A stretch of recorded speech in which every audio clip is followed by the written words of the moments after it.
last time we talked a little bit about how in Indian tradition we find that wealth has been understood as an important means to ensure social stability, and we find references in texts like Mahabharata and Arthashastra which speak about how wealth is necessary even to pursue the works of dharma. Now, there is another view that is put forth by several of our texts and several of our sages and seers, which is that wealth can also become an impediment to the pursuit of higher goals, spiritual goals in life. And what is encouraged is to pursue contentment, santosh. There is actually a very long dialogue between Yudhishthira and Arjun, where Yudhishthira is explaining to Arjun in Mahabharata the value of contentment in life. And what he says is that one acquires heaven through contentment, and from contentment springs happiness. In the same passage, Yudhishthira goes on to speak about the real use for which wealth was created. And I bring this up because it connects very well with what Sri Aurobindo has also said about the nature of money, the nature of wealth. So in the Mahabharata, we find Yudhishthira telling Arjun that wealth was created by the Creator for the sake of sacrifices. That is, for the sake of yagna, for the sake of doing good deeds. And man was created by him for protecting the wealth and for performing those sacrifices. So, in Sri Aurobindo's understanding, the way Sri Aurobindo explains the nature of money, we find a similar idea that money is a sign of a universal force that he says is indispensable for the fullness of outer life. Whatever works we need to do in outer life, money is indispensable, highly important for that. But then he adds, this force is at the present in the hands of the asura, the dark forces which are possessors of this wealth, possessors of this force. And that's what, often money gets used for doing not so good things in the world. So which is why many spiritual traditions in the past have said that one should not pursue wealth. But Sri Aurobindo gives a much more balanced perspective.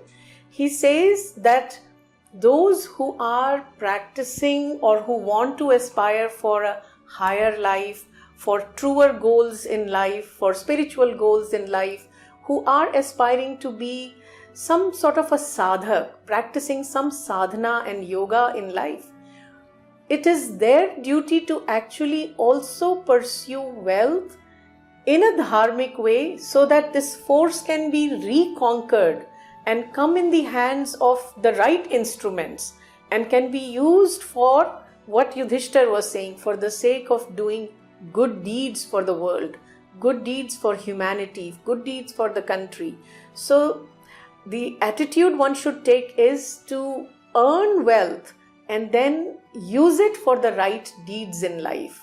That is the thing Sri Aurobindo also speaks about. He says that money should be reconquered, wealth should be reconquered and put it at the service of the Divine Mother, the works that we are doing for the Divine Mother. Again, we go back to Mahabharata and see the similarity. There is another passage in which Yudhishthira is saying that one should use money to give it in charity.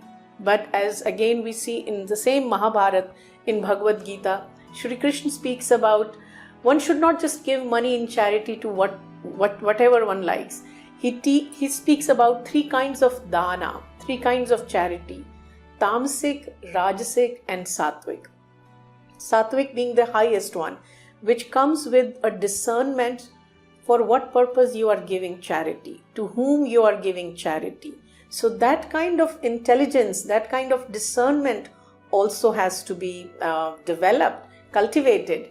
These are the ways in which our Indian tradition has looked at the right means to earn money and then the right way to spend it.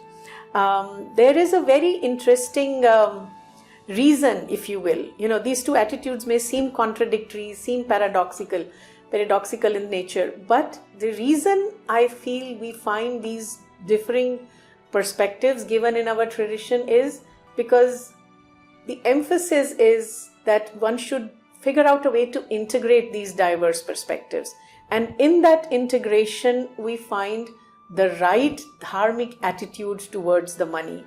How to earn it, how to develop or cultivate an attitude of contentment, moderation, balanced, healthy attitude towards money.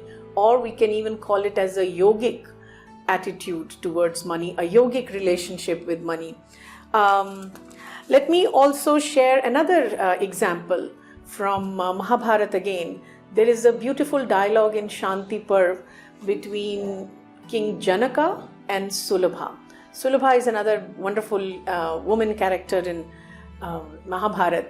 And the essence of that long dialogue that happens is translated by Ganguly in this way.